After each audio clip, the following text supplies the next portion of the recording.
Maagang naulila sa magulang si Berto at sa edad na 8 taong gulang ay kinupkup siya ng kanyang tiyuhin, ang nakababatang kapatid ng kanyang ama.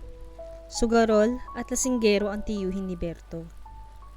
Dahil sa bisyo ng kanyang tiyuhin, napilitang tumigil sa pag-aaral ang ating bida, pagkalipas lamang ng ilang buwan. Simula nang tumigil sa pag-aaral, nakikisaka na lamang si Berto sa bukid.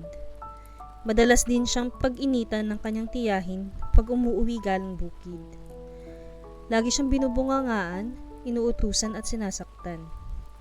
Lagi din siyang napagkakatuwaan ng kanyang mga pinsan at palaging pinagtitripan ng mga ito. Madaling araw na naman at gigising na ang ating bida. Pagkagising, nagluluto na ito ng agahan, nagpapakain ng alagang manok na panabo ng kanyang tiyuhin, at nagwawali sa bakuran bago umalis ng bahay. Paalis na ng bahay si Berto, sakay ng kanyang kalabaw para pumunta sa bukid. Dito sa bukid, mapayapa at tahimik ang kanyang buhay. Sa bukid na iyon ay mayroong maliit na kubo at doon nakatira ang isang matandang lalaki na si Lolo Temyong. Lolo ang tawag sa kanya ng lahat sa kanilang nayon at nakahiligan na nitong magkwento tungkol sa mga agimat. Lagi nakikinig si Berto sa mga kwento ni Lolo Temyong. Madalas ay doon na siya tumatambay at naging libangan na niya ito. Hindi namamalayan ni Berto at natapos na naman ang kanyang isang araw. Uuwi na naman siya. Pagdating niya sa bahay ng tiyuhin, nag-aaway na naman ang mag-asawa. Dahil talo na naman ang kanyang tiyuhin sa sugal at lasing na lasing. Lasing ka na naman, hayop ka! Bakit nawala ang perang itinabi ko para sa pangmatrikula ng mga bata? Tsaka nasaan ang mga titulo ng lupa natin? Pabungad ng tiyahin. Tumingin ka, babae. Natalo na naman ako sa sabong ngayon. Simula na kinupkup natin si Berto ay nagkandamalas-malas na ako sa sabong. Nasaan na ang batang iyan? Hoy Berto, lumabas ka dito. Pasigaw na sinabi ng tiyuhin. Sa kanilang pagtatalo, may dumating na mga kalalakihan na armado. Sila pala ay mga tauhan ng kilalang politiko sa kanilang lugar.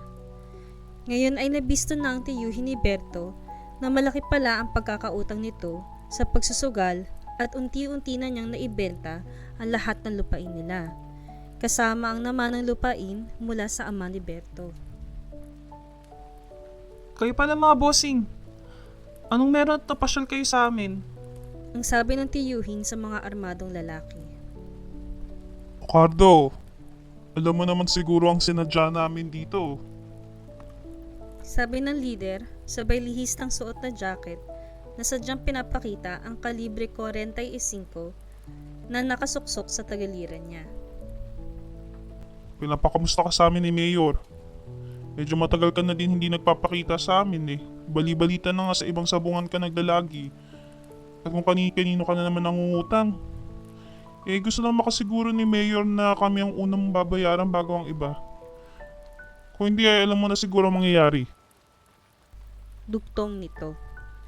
Agad na pansin ng mga kalalakihan ang nakataling kalabaw sa kanilang bakuran at sinabi ng leader ng grupo na bukas ay dadaanan nila ang alagang kalabaw ni Berto para sa paunang bayad at para makabawas sa natitira pang utang. Binigyan sila ng 1 buwan para makagawa ng paraan at kung hindi ay papalayasin na din sila sa tinitirhan nilang bahay. Wala nang magawa ang tiyuhin kundi pumayag na lamang. Pagkaalis ng mga armadong kalalakihan, nagtalo na ang mag-asawa at agad isinisi sa pamangkin ang kamalasan sa kanilang buhay. Sinisisi nila si Berto na siya ang nagdala ng kamalasan sa buhay nila, kaya gusto nila ito palayasin sa kanilang bahay. Sa init ng ulo ng tiyuhin, kinuha lahat ang damit ni Berto, itinapon sa labas at sapilitang kinaladkad palabas ng bahay. Takot na takot si Berto habang umiiyak sa dilim. Nawala ang takot nito nang makita niya ang kanyang alagang kalabaw. Napayakap siya sa kanyang alaga habang inaalala ang kanyang mga magulang.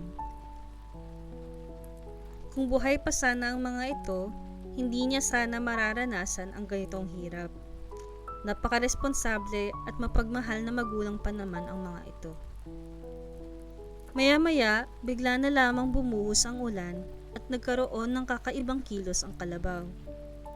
Parang isang toro na gustong umatake.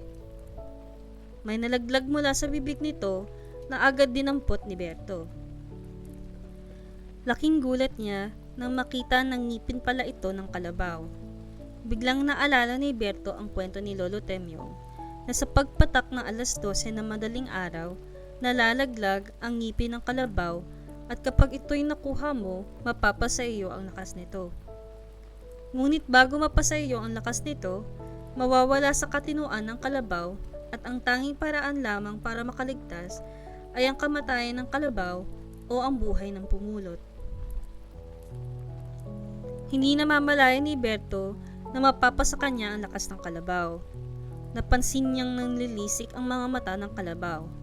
Niyakap niya ito, ngunit animoy isang toro at siya ay sinuwag. Tumilapon si Berto at nakawala sa pagkakatali ang kalabaw. Nanlilisik na ang mga mata nito at nakatingin sa kanya. Sa takot, kumaripas ng takbo si Berto at mabilis niyang binaybay ang maisan. Iika-ika na siya sa sakit ng kanyang tagiliran sa pagkakatilapon.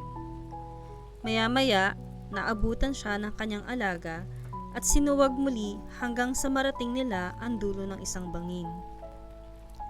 Sa baba ng bangin ay ang kanilang ilog. Napaiyak na lamang si Berto nang maalala niyang madalas niyang pinapaliguan ang kanyang alaga, na ngayon ay wala na sa katinuan. Napaisip si Berto na ito na ang kanyang katapusan at maluwag niyang tatanggapin para sa kanyang alaga. Tinitigan ni Berto ang kanyang alaga, nakatayo lamang ito at pilit nilalabanan ang pagkawala sa sarili. Ngunit naglilisik muli ang mga mata nito at pulang-pula. Maya-maya, paikot-ikot ito at nang huminto, nakatitig na ang kanyang nanlilisik na mga mata handang umatake. Sa pagkakataong ito, nasuko si Berto at wala na siyang kakayahan na tumakas. Ipinikit na lamang ni Berto ang kanyang mga mata at handa na niyang tanggapin anuman ang mangyayari sa kanya. Naisip na lamang ni Berto na sa wakas ay makakapiling na niya ang kanyang mga magulang. Ama, aking ina, gustong-gusto ko na kayo makasama. Ano man ang mangyayari sa akin ngayon, ay maluwag ko nang tinatanggap. Hindi ko na kayang mabuhay na wala kayo.